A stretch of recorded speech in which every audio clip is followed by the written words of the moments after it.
Hello. So today we'll be doing a walkthrough of CAP, a beginner-friendly Linux box on Hack the Box, which basically just covers IDORs, a bit of packet capture analysis, and exploiting a very simple Linux vulnerability for a bit of privilege escalation. So the first thing we are given is an IP address from Hack the Box, and once we connect up using OpenVPN, we can start to have a little look about what is inside. So I would recommend first doing an Nmap scan just to see what most common ports are running. Obviously, this is not a full one. We'd use a different command -p dash. Yeah. So yeah, obviously this is not a full scan. We'd use a different command for a full scan. This goes over the most popular ports. It's quite a little bit quicker, just so we can really get an initial feel for what we're given here. So as we can see, we've got an FTP port, SSH, and a HTTP server. Tells us it's running on Python Unicorn. So I think the first thing I want to check here is, can we connect to the FTP server anonymously? It's a good one to quickly check, and yep, we cannot.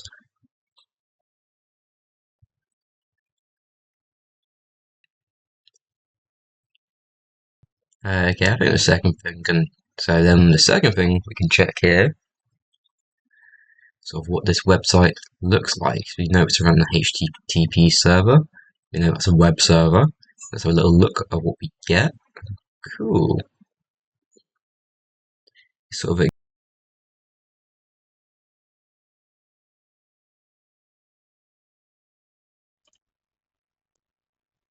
So we've got a dashboard, security snapshot, an IP config, and a network status tab. Let's have a little look through here. See we can download packets. Okay, packet capture. Here it's just running IP config command. No useful information here really. Let's have a look at the network status.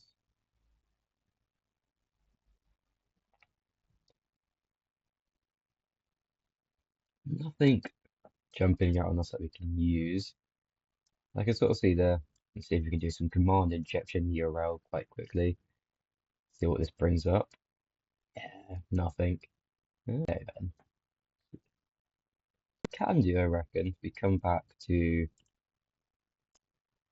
the packet data packet downloads. We can see that it's showing us that's indexing at it's starting at all there. Three. So we just start working down to, and if we try one, and we all know that computers start counting at zero, so let's not forget that one. Ah, and lovely.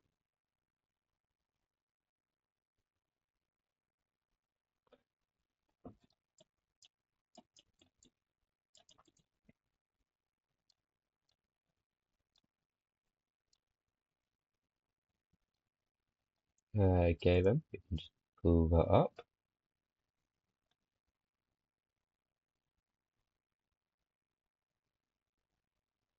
And yep, using Wireshark, we can just go through these packets that have been sent over the network here that this intercepted. It's probably the best way. There's only 73 of them. I think usually you'd want to filter off, have a better look at what's going on.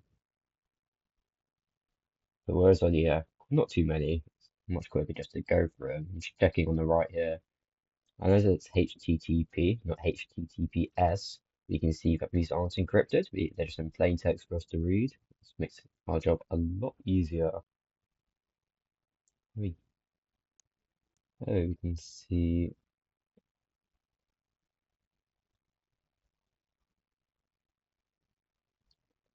So if we look at these TCP handshakes, I believe trying to connect to an FTP server, we can see if we can get a username, we get a pass. So I believe we can just then connect to the FTP server ourselves. And let's take a note of that. Yeah, lovely. We're logged in. Then we can use the getuser.txt command Just grab that user flag, download it to our own device, then we just use the cat commands to read it there. And that's our first user flag. Yeah, so now we've got that, we're sort of looking on to getting root access to this machine. So I think the best way is we can try the credentials we've just used to connect to FTP, and we can see if they work for SSH. So that would be lovely if they did. And perfect, yeah. Yeah, we've got here. So we've already got the user flag. Now we're looking at ways to use privilege escalation. And the way that Hack the Box recommends on this box, usually the first thing I would do when I get on the box is use a program called Limpies, which I'll link down below.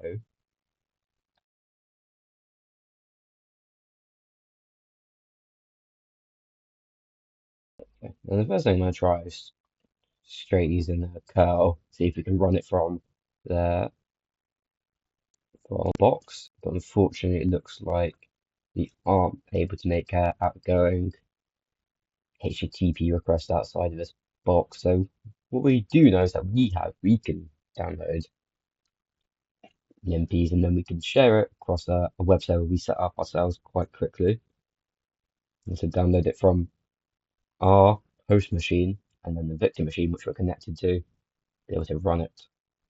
So let's give that a go. As it says, give us nice and clear instructions on how to do so. So what we're going to do is download a copy of limpies.sh. Going to go to the releases page to do that. Download it, leave it on downloads. And then we're just going to use a Python command just to host it on port 80 on our machine. And we're just going to read it, use curl, read it from our machine. So you are going to have to know your device's IP here. Make sure you're using the right one, of course, as well on a virtual network.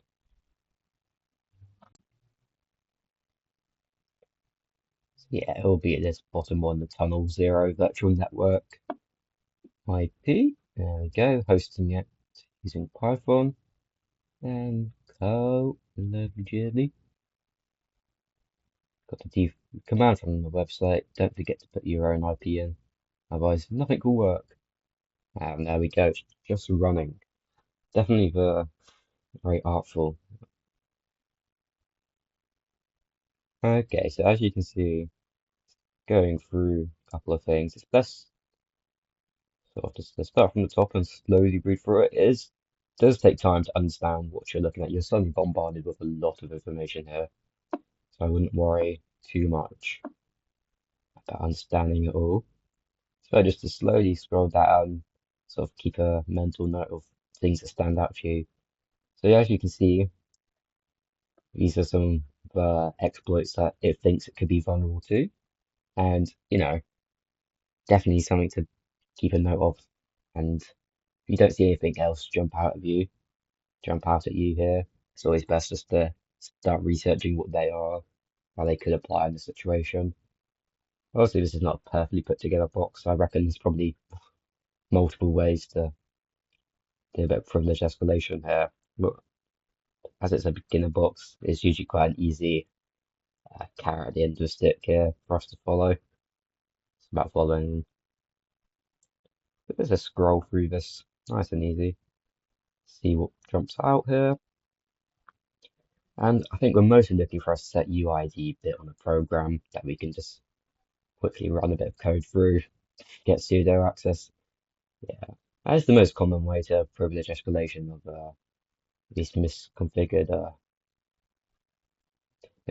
program permissions. I think they're very important.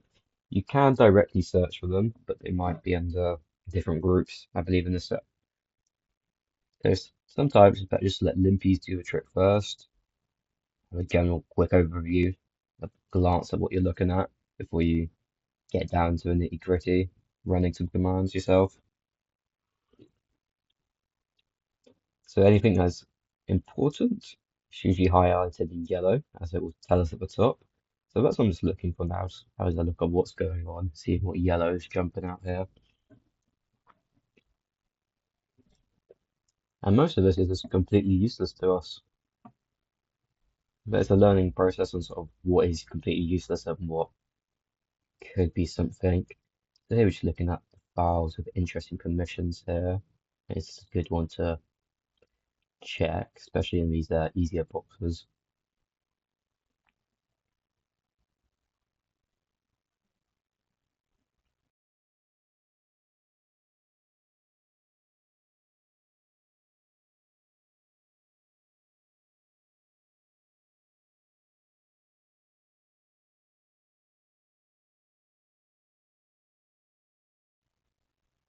As we can see, so it's highlighted in yellow.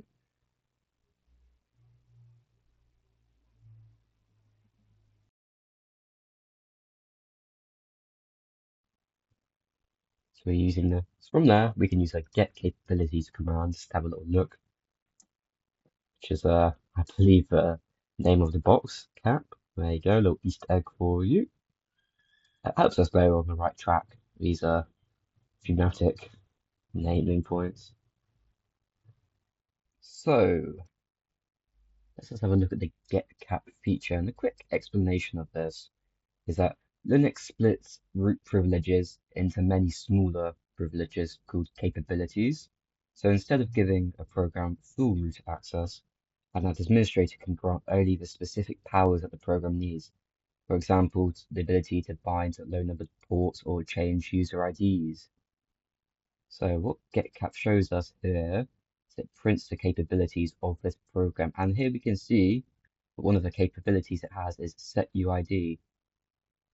And cat underscore set a UID capability lets the process call the kernel functions that change user IDs, for example, set UIDs. And this is a process that normally only root can do, but because we've given it this capability, our normal Python program can now do this. So if it has the capability to change set UIDs, it can change its own set UID and then become a program running effectively as root. And why is this important? Because Python is an interpreter program, it can run Python code. So we can get to run our own code. So we use the capabilities that is given, set the user ID of the program to root, then we spawn ourselves a root shell.